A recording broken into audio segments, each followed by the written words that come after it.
By the end of 1995, Sony had introduced the original PlayStation to Western markets, but the system got its start nearly a year before in its native Japan when model SCEI went on sale on December 3rd, 1994. It was very much a different and unique time in the gaming industry, and looking back at the early days of the PlayStation and comparing it with the powerhouse brand and cultural icon it is today is almost like trying to compare day and night, on different planets. Although Sony's first console was pretty much an instant success from its debut, it's my personal opinion that it took until about 1997 or 1998 for the PlayStation to really hit its stride, when its software library began to include more of the types of games the franchise would be associated with for decades going on. The time in between was quite interesting, and the future direction the PlayStation would take wasn't quite so clear yet. But taking just a quick glance at the 8 games that accompanied the system's Japanese launch does a decent job of summing up the vibe of the PlayStation and the dawn of the 32-bit era as a whole. You had 2 arcade conversions, one a 3D racing game and the other a compilation of 2D shooters, a first-person shooter and RPG hybrid, a sprite-based action beat-em-up, a train-themed business and urban development sim, a puzzler styled after the classic Wooden Labyrinth tabletop games, and 2, yes count 'em 2, mahjong titles, which were also developed by the same team. Not exactly the kind of lineup you'd see jumpstart a PlayStation console nowadays, or any gaming platform for that matter. Flipping through the pages of one of a number of gaming publications at the time, such as the first ever official PS1 magazine, Hyper PlayStation Volume 1 from January 1995, will also give you a pretty clear picture of what the reality and what the expectations were of the PlayStation brand back then. But perhaps an even better way to do this is by experiencing it firsthand through a demo disc from the same period. And what better disc to do so than with what may be the very first ever pressed for the system? Demo PlayStation Volume 1. Demo PlayStation was a line of demo discs produced from the winter of 1994 to the fall of 1996 by Sony Computer Entertainment and a company called GTV. A total of 22 standard volumes were made in addition to a special disc that was included in the pilot edition to the PlayStation series of demos, something I've spoken about in the first episode of Demoing Demos. These demo discs are quite rare, as they were intended only to be used at kiosks found in game retailers rather than for consumers to play at home. Despite that, however, the cover designs for a majority of volumes are quite amusing, and some are also disturbing. You can tell the makers had a lot of fun in those days. The first volume, also called the Soul Kongo, meaning, well, the first volume, could be played around the launch of the PlayStation in December of 1994, and is likely the first PlayStation demo disc ever made, or at the very least, it's the first made available for the general public at large to enjoy. This Otameshi disc, or trial disc, contains 9 playable demos, 13 movies, and more. Let's pop it in and see what Demo PlayStation Volume 1 is all about.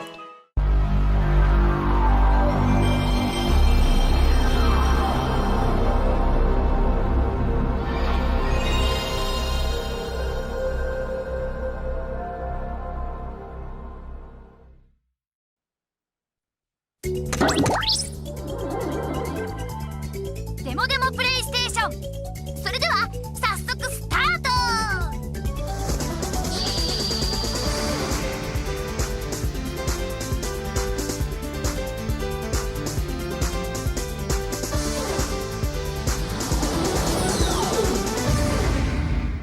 During and after the startup sequence, the player is greeted by the disc's host, Captain Rock, main character of Motortoon Grand Prix, which came out just a couple of weeks after the PS1 launch, and was the first game developed by Gran Turismo team Polyphony Digital, known as Poly's Entertainment initially. This character, designed by the legendary illustrator Susumu Matsushita, was used as sort of a mascot character in the early days of the PlayStation.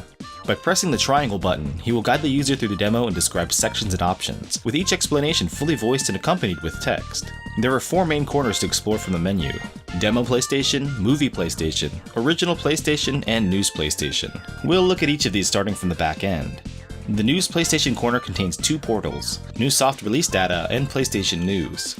The latter just shows a signboard that flashes anticipated launch date and pricing info. $299? No, more like $399. 39,800 yen before taxes.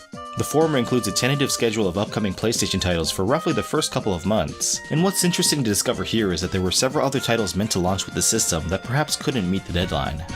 The Original PlayStation section, complete with misspelling of original, includes what amounts to 3 tech demos showing off the polygonal processing power of the PlayStation. The first features the demo's host Captain Rock, represented by a detailed 3D model that might not look like much today, but would have been quite impressive in the mid-90s. Here the player can utilize each of the PlayStation controller's numerous buttons to zoom in and out, rotate and move the model, as well as cycle through some different animations. The other two models, a T-Rex and a manta ray, can be manipulated in very much the same way, and both should be familiar to those who watched Demoing Demos Episode 1, as they are also included in the Demo PlayStation Special Disc. Aside from that, however, the T-Rex tech demo in particular is quite well known to people around the world, as it was featured in a variety of trial discs, demonstrations, and events.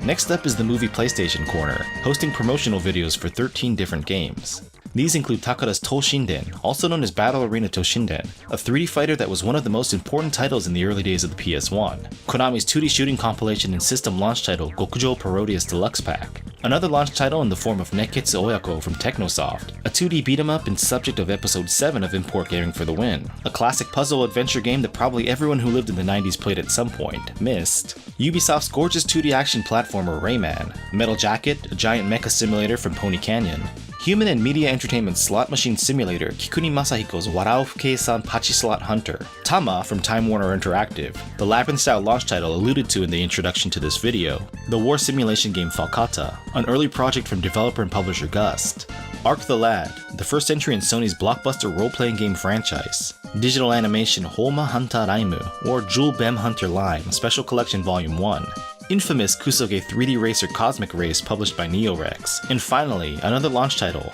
Shanwar's Journey to the West themed gambling game, Mahjong Goku Tenjiku. These short movies are unique in that they aren't just straight up gameplay videos or trailers you'd find at a gaming convention. Each are special showcase videos narrated by our host Captain Rock. Well, except for the Lime game, that's actually narrated by the heroine herself. Let's watch a few of these now. 究極のポリゴン格闘アクションがプレイステーションに登場。ポリゴンならではのリアルなキャラクターたちが得意の武器を手に死闘を繰り広げる。それぞれの武器ならではの必殺技もあり、ダイナミックな戦いを体験できる。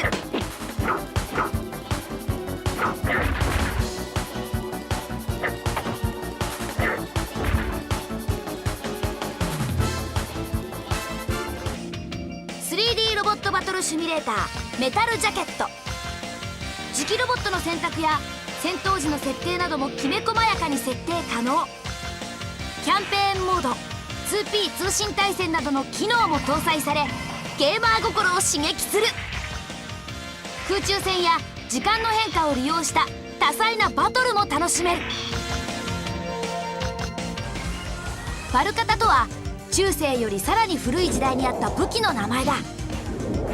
プレイヤーは冒険者のチームリーダーとなり、さまざまなイベントをクリアしながら全5章の壮大なストーリーを体験していく。またパーティーも自分の意思で冒険を展開していくといった新システムのシミュレーションだ。In addition to these movies, remaining idle for too long on the title screen or in any of the menus will trigger one of two video montages of gameplay from titles featured throughout Demo PlayStation Volume 1, including early development footage. Finally, the main section of the disc, the Demo PlayStation Corner, includes 9 playable demos. Well, playable is a bit of a stretch in a couple of cases, as you'll see. Since Demo PlayStation was meant for customers to play in short bursts in stores, a majority of these demos provide only a very brief sample of the game, just enough to generate interest in the finished product.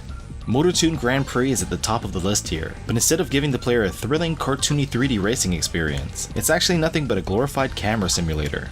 The races are controlled by the computer, and all you can do is watch while you switch between cars and shift the camera to your heart's desire for a short period of time. And that's really it. A little disappointing for the top demo on offer, but it does look like fun.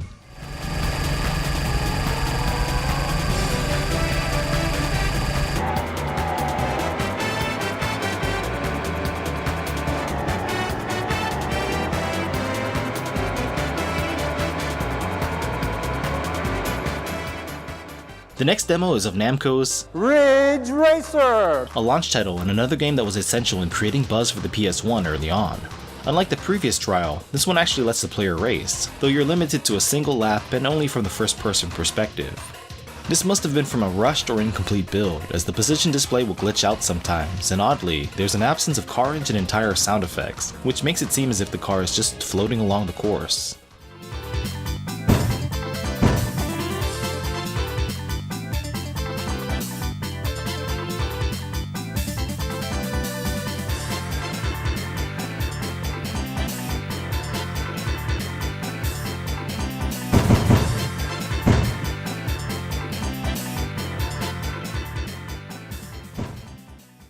Next up is another game from the PlayStation launch, Artdink's A4 Evolution, an entry in the Let's Take the A-Train series. This is another demo that isn't playable, since it's essentially a non-FMV trailer that uses in-game assets. Those 2D to 3D transitions must have been amazing at the time.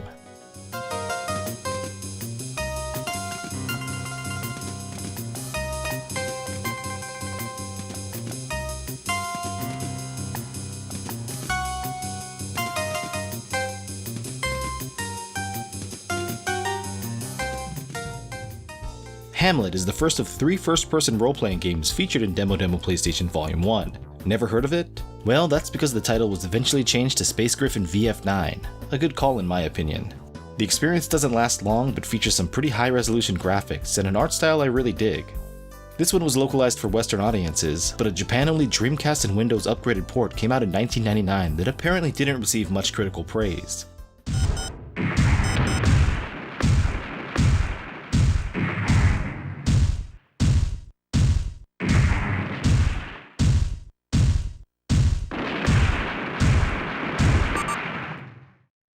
After Space Griffin is Mahjong Station Majin, another launch title and another gambling game developed by Chat Noir, though this one was published by Sunsoft. Surprisingly, it features some nice 3D graphics that I don't think many would expect to find in a Mahjong game.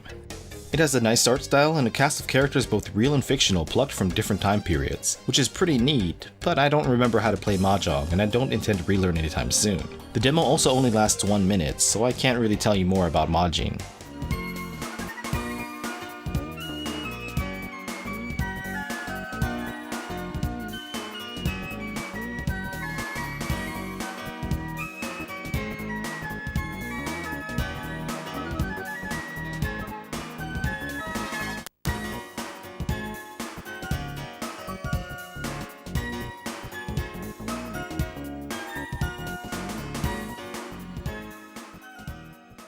Following this Mahjong game is another gambling simulator, but one decisively more Japanese in flavor. It's Victory Zone from SCEI. You have a brief set amount of time to shoot as many balls as you can in the hope of collecting more balls. That's pachinko. Only one machine is playable, and thankfully it's the one with the sexy anime babe. However, it's from an early build of the game. Compare it to how it's presented in the trial found in the Demo PlayStation Special Disc and you'll see how far it ended up coming along.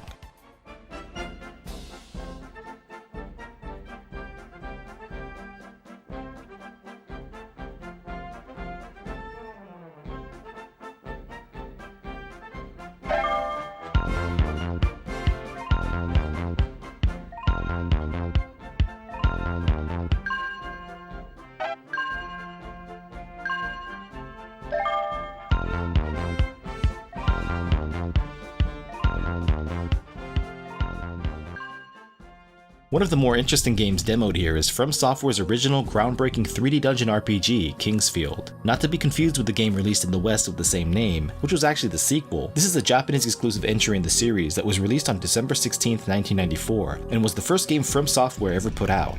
For fans of the Souls or Shadow Tower games, it's fascinating to go back to this title and see and experience the roots of those series. Kingsfield is rightly recognized as quite the revolutionary role-playing title, though its legacy can't be celebrated enough in my opinion. The 3 minutes the demo allows the player to enjoy is short, but just enough to convey the brooding atmosphere and basic gameplay mechanics.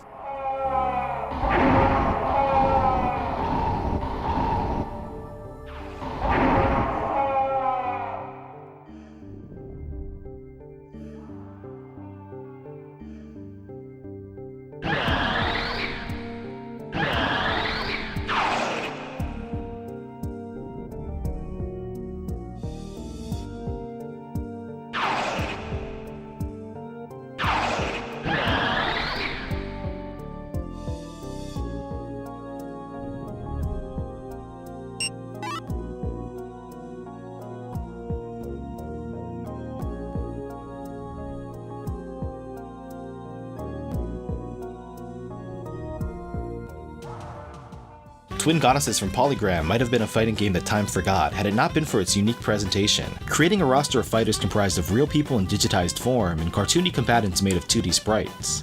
It's an odd but fun game that really screams early PlayStation 1 and Japan only. This demo is a bit of a letdown as it only contains one mode, 2-player versus, with only 2 characters accounted for.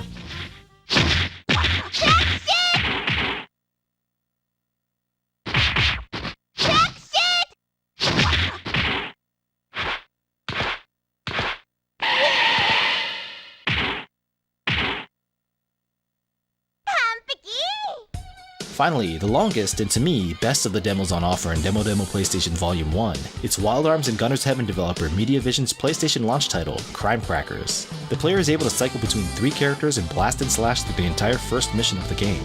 Compared to the final build, the demo of this FPS and RPG hybrid has some minor audio and visual differences, as well as different item layouts, but is more or less what you'd experience if you took the game home on December 3rd, 1994. Crime Crackers is a game I really enjoy, especially being a fan of MediaVision's other early works, and revisiting the game through this demo has rekindled my interest in doing a complete Import Gaming for the Win video on it.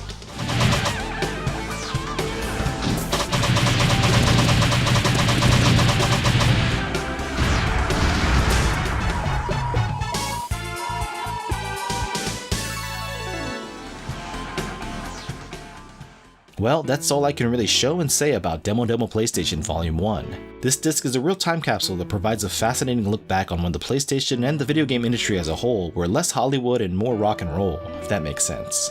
There's no denying the great success that the PlayStation brand has experienced from its humble origins that this disc so effectively represents, but I think attaining that kind of success also means losing some of the magic that made the thing successful in the first place. But I might just be saying that because I'm old.